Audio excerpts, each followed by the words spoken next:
Ти вече имаш история като спортист. Пътешествието, дисциплината и постиженията ти оформят как те виждат. Личният ти бранд е повече от спортното ти представяне. То е как се показваш извън него.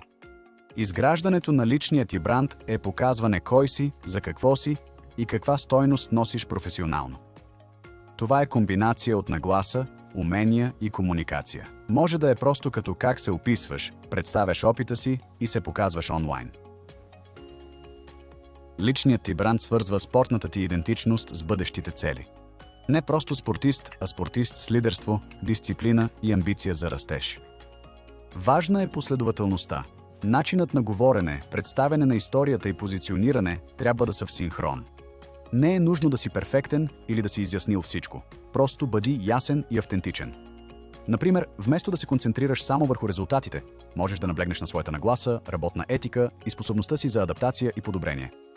Това те кара да изпъкваш извън спорта. Личният ти бранд е това, което хората помнят. Той е мостът между сега и къде искаш да стигнеш. Започни да го изграждаш с намерение и нека отвори нови възможности за бъдещето ти.